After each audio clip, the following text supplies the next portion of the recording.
Hello noble ones and welcome to Metatron's Academy. Today's question really has a lot of reasons to exist. And first of all, of course, it's a matter of curiosity. What are the top 10 most used languages on YouTube? But the reason why we're looking into this is not just the curiosity aspect of it, but it's also a sort of a utilitarian aspect, if you will, in the sense that, first of all, as language students, it's interesting to see how much content is produced in each language, also to see if within these 10 languages, perhaps there is one of the languages that you're interested in learning. Secondly, also as possible content creators, if you want to open a channel or you already have one and you were thinking, should I switch to one of the most popular languages? Well, it's interesting to also perhaps open a discussion on that. So without further ado, let's jump into the data. It's important to say that YouTube does not release publicly available analytics when it comes to these sort of numbers, so much has to do with what we can gather. So of course, this is going to be a ballpark sort of overall number when we discuss these languages, and it's going to come from a few websites. The first one we're looking into is alanspicer.com, but please remember we do need to take this information with a grain of salt. With that being said, let's examine it and let's see what they have to say. YouTube is a truly global platform with the exception of a few countries where, for mostly political reason, the service is banned, and even in those countries people find a way to watch YouTube. All reference to China is completely coincidental, of course. It is used in just about every developed nation in the world. Alright. So we have two lists that I find interesting. The first one is top languages on YouTube in numbers. So we are told that when it comes to countries, the United States create or generate 916 billion views. I would imagine, considering those numbers, they're talking about since YouTube was open, maybe. I mean, I wish they would have given that. India seems to have generated 503 billion. The United Kingdom 391, Brazil 274, Thailand 207 billion views. But as we move into the next section, which is the one that I'm most interested in, we look at percentages. So we are told that the number one language, of course, as we were expecting, used on YouTube is in fact English at an estimated 52% of total videos on the platform, with the top three countries by YouTube users being the United States, United Kingdom and Canada. At number two, we have Spanish with an 11% share of the total views generated, and then Portuguese at number three with an 8%. Already that is fascinating. I mean, of course, I did think it was going to be English, and I would imagine that if China didn't ban it, then most likely Chinese would have been pretty high, considering the high number of people that actually speak the language within China. It's interesting to see that Portuguese is so high on the list. One more reason for me to finally pick this language up and learn it. Should I do that? As we proceed down the list, we see Russian, Arabic and Malay, respectively 4, 3.5 and 3%. Then French, which I'm actually a little surprised that is so low on the list. German with basically the same number as French, 2.5%, Japanese 2% and Chinese 2%. Now, even though it's not mentioned here, India does play a significant role in YouTube generated views. I wonder how many of those views, however, are in Hindi and how many are actually in English but consumed in India. That would be an interesting statistic to know. Alright, so this kind of sort of satisfies our curiosity, once again, if this data is correct, but I would imagine that even though it might not be precise, ballpark, I do believe that, I mean, 52% is a massive share of YouTube views in English. So I think this could connect to then the aforementioned introductory topics, which would be, well, okay, but from a language learner perspective and as a content creator, what can I do with this data and how can it help me make some decisions when it comes to my life and the way I approach languages in general. I'd like to get done very quickly with the content creation one before we actually jump into language learning, which is going to be the rest of this video. But when it comes to content creators, it's important to underline that, yes, for example, I'm Italian, I'm using English, which is my second language, for content creation in order for me to reach a wider audience. This is a given.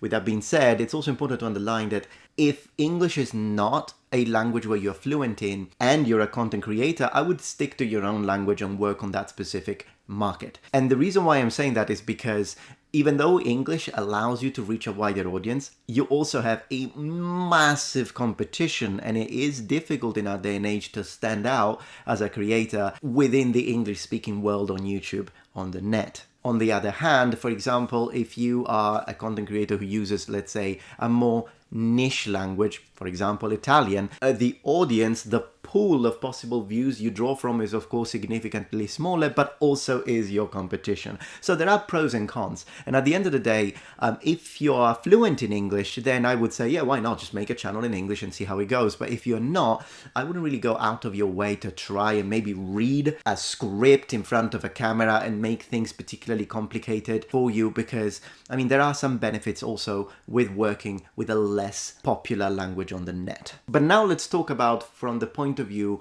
of language learning. On sproutsocial.com, we are given more data when it comes to the prevalence of both English and Spanish within the top 250 channels on YouTube. And here is what they tell us. English and Spanish are amongst the most popular languages used on YouTube. More than half, 66% of the content from YouTube's top 250 channels is produced in English, followed by Spanish 15% and Portuguese 7%. Now, the reason why this could be significant is because usually, and I'm going to say usually, channels that are larger have the tendency of being able to invest more resources, money and production onto their video. This is just unfortunately sort of an unfair situation when it comes to maybe channels that are smaller and therefore cannot justify the same level of production onto their creation as channels that make a lot of money and therefore significant profit out of it. This is of course a general statement. I do understand that there are channels that are small and still produce fantastic content, and there are channels that are large, make a lot of money, and the content is complete rubbish. But in general terms, when you're looking for specific content to consume to improve your language ability, English and Spanish, as we can see, are going to offer a lot of options in terms of accents, but also in terms of content, and it's in fact easy to consume because it's high-end production and it's well edited. Look at, for example, a channel such as Vsauce. And in all of its three iterations, although my favorite one would still be Vsauce 1, and then I really like Jake as a second creator.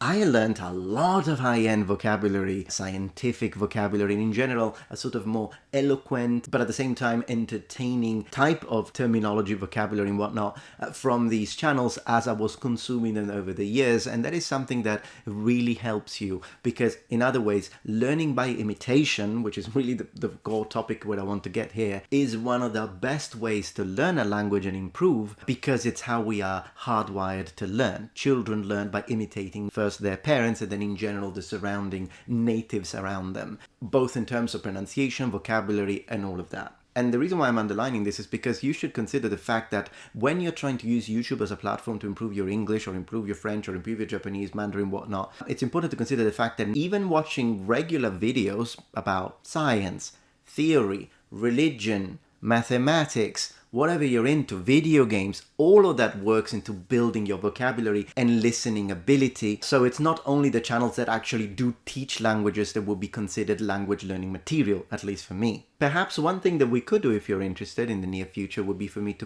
create a top 10 tier list of the channels that I think are the most useful in terms of vocabulary, listening ability, and overall language learning capability. And in general, they can be used for language learning and perhaps create a video about it to help you find these channels on several languages. I could do it for Japanese, I could do it for Mandarin, I could do it for English and Italian. If you're interested in that, please let me know in the comments because as this channel is still growing, I very much use the comment section to come up with video ideas, of course, because I want to make sure that the videos I produce are in fact videos that you can find useful. As a final note, there is one question I'd like to ask you, and that is, what is a language that you haven't seen in this list and you would absolutely love to see featured on more content on the platform? In other words, is there a language that it's so difficult to find and you would love to find content in? I can tell you one that comes from my perspective, and that would be Cantonese. As you know, I've been studying Mandarin Chinese for a few years now, more years than I'm comfortable to admit, in fact. But Cantonese was also a language that it's not like I wanted to reach fluency in, but I was so interested to at least have an overall understanding, like learning the basics